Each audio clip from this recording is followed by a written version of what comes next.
इस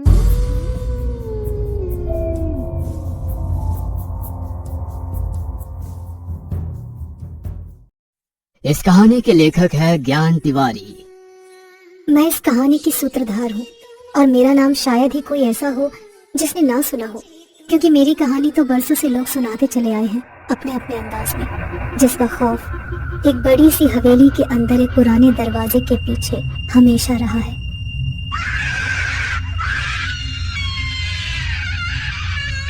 पर मैं हमेशा से ऐसी नहीं थी। मैं तो खूब खेलने वाली एक हंसमुख सी लड़की हुआ करती थी। पर कहते हैं ना कि बुरा वक्त आता है तो भी उसकी खटखटाहट इंसान को सुनाई नहीं देती। ऐसा ही कुछ मेरे साथ हुआ।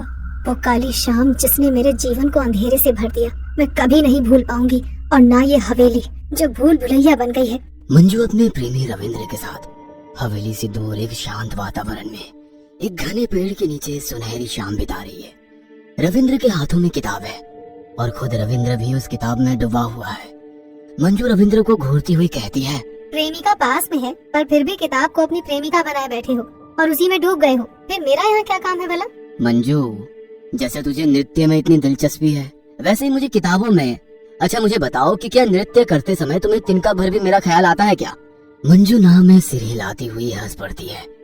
रविंद्र उसे नजरअंदाज करके वापस किताब में डूब जाता है कि तभी मंजू उठकर रविंद्र के सामने अपना मनोहर नृत्य करने लग जाती है और रविंद्र प्रेम निगाहों से मंजू को देखने लग जाता है।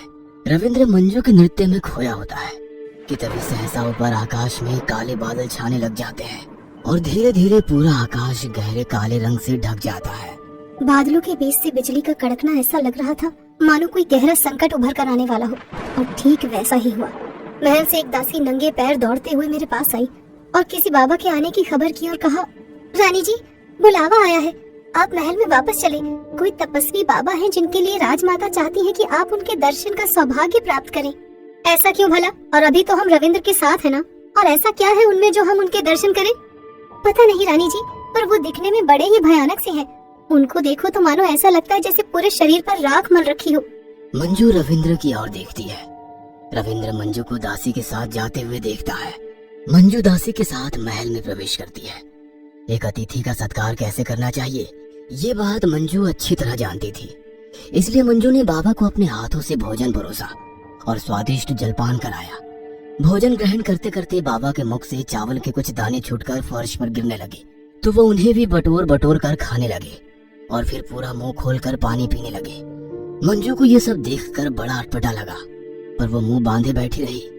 थोड़ी देर बाद जब बाबा खाकर उठने लगे तो मंजू उन्हें रोककर विनती की, तपस्वी बाबा, आप यदि यहाँ से ऐसे ही चले गए तो ये मेरा अपमान होगा। मैं अपने नृत्य से आपका मनोरंजन करना चाहती हूँ, इसीलिए आपसे निवेदन है कि थोड़ी देर रुककर मेरा नृत्य देखें और उसके पश्चात ही आप यहाँ से जाएं।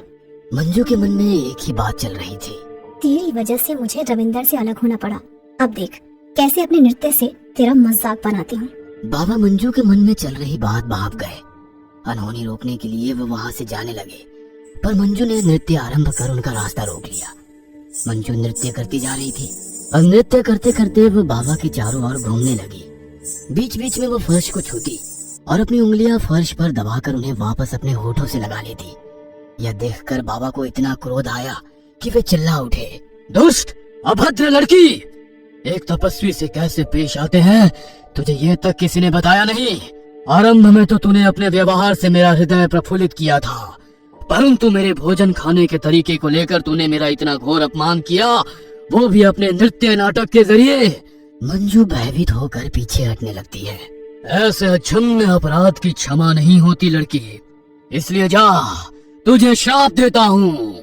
इतना कहकर बाबा कमंडल से जल निकालकर अपनी मुट्ठी में भरते हुए उसे मंजू के मुंह पर फेंक देते हैं। हाँ, तेरे कदम तेरे पैर में बंधी पायलों के साथ तब तक थिरकते रहेंगे जब तक ये तेरा नृत्य का घमंड तेरी ग्लानि में परिवर्तित नहीं हो जाता, और साथ ही तेरा वो प्रेमी जिसे छोड़कर तू मेरे पास आई और उससे दूर जाने की अग्नि में तूने मेरे साथ जो दूर व्यवहार किया, उसे भी तेरा प्रेम सदियों तक नहीं मिलेगा, वह तुझे हमेशा हमेशा के लिए भूल जाएगा। बाबा क्रोध में महल से बाहर प्रवेश कर गए। वो काली शाम मेरी जिंदगी में अंधेरा बनकर रह गई।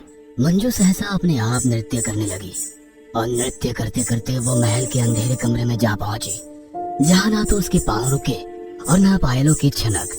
दिन से रात हुई, रात से सुबह, सुबह से रात, पर मंजू नहीं रुक पाई और उसने उसी अंधेरे कमरे में दम तोड़ दिया। 20 साल बाद कुछ दिन बीत गए, पर शापित मंजुलिका अकाल मृत्यु मरी थी और इसी वजह से कई दिन महल के कोने कमरे में पायलों की आवाज आती रही। इतना लिखकर रविंद्र ने अपनी डायरी बंद करी। रविंद्र ने एक लंबी सांस भरी और आयशा की तरफ देखा, जिसने अभी तक मंजुलिका की कहानी को इतने गौर से सुना कि उसने अपनी पलकें तक नहीं झपकाई थी। महल के चक्कर काटते काटते रविंद्र और आयशा अब तक महल की नक्काशी और कारीगरी से काफी प्रभावित हो गए थे। उन्हें महल इतना पसंद आया कि उन्होंने हर वो चीज उठा के देखी जो मंजुलिका की कहानी से जुड़ी थी। रविंद्र, तुमने मंजुलिका की कहानी को इतनी शिद्दत से लिखा है जैसे तुम शुरू से ही मंजुलिका के साथ रहे हो। आयशा इतना कहकर रविंद्र की ओर देखकर मुस्कुराती है। मंजुलिका सिर्फ एक कहानी है आयशा, कोई सच नहीं। और मैं एक लेखक हूँ जिसकी रुचि सिर्फ और सिर्फ किताबों में है, किसी लड़की की प्रेम कहानी में नहीं। दोनों हंसते हुए महल के कोने के कमरे में पहुंच जाते हैं, वो हिस्सा जहाँ मंजुलिका की मौत कहानी में लिखी गई थी। आयशा ताकत से उस दरवाजे को खोल देती है और दरवाजा खोलते ही एक जोर हवा का गर्म सा झोंका आयशा को पीछे धक्का देकर निकल जाता है। ओ रविंद्र, यहाँ तो सब कुछ धूल धूल है। यहाँ कैद किया था तुमने मंजुलिका को? सिर्फ कैद ही नहीं किया, यहाँ मारा भी था।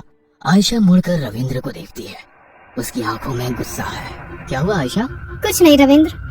रविंद्र बिस्तर पर लेटा हुआ सोच में डूबा था।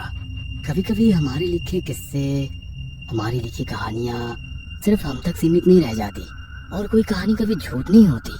और अचानक रविंद्र का ध्यान टूटता है और उसे एहसास होता है कि आयशा उसके पास नहीं है। रविंद्र आयशा को ढूंढता हुआ महल में हर जगह घूम रहा होता है कि तभी उसे पायलों की छनकने की आवाज आती है और वो आवाज की दिशा में चल पड़ता है। रविंद्र छत पर पहुंचता है तो उसकी आंखें फटी की फटी रह जाती है। आयशा उसके सामने उन्हीं पायलों में वैसा ही नृत्य कर रही है जैसा रविंद्र ने मंजुलिका को लिखा था। रविंद्र ये सब देखकर बहुत ज्यादा डर जाता है और वहां से भाग जाता है। जैसे ही रविंद्र भागकर महल के बाहर आता है, ठीक उसी वक्त आयशा छत से उसके सामने गिर पड़ती है। आयशा के सर के टुकड़े टुकड़े हो जाते हैं, खून रिस रिस कर बह रहा है। रविंद्र के ये सब देख के होश उड़ जाते हैं और वो वहीं बेहोश होकर गिर पड़ता है। रविंद्र को जब होश आया तो उसने अपने आप को हॉस्पिटल के बेड पर लेटा पाया। वहाँ उसने डॉक्टर और पुलिस के बीच की बात सुनी। ये पहला किस्सा नहीं है जहाँ किसी और लड़की ने अपना मानसिक संतुलन उस हवेली में खोया और फिर वहाँ से कूदकर अपनी जान दे दी। वहाँ पे और भी जाने जा चुकी है मतलब? यहाँ के गांव वाले बताते हैं कि कोई मंजुलिका है। यह सब सुन के रविंद्र के होश उड़ जाते हैं और वो रोते रोते अपनी आंखें बंद कर लेता है। रविंद्र अपने घर वापस आता है और अपनी डायरी खोलकर लिखता है, मुझे नहीं पता मंजुलिका की कितनी कहानियां हैं, पर वास्तव में मंजुलिका है कौन, यह अभी तक एक रहस्य है जो शायद कभी नहीं सामने आ पाएगा।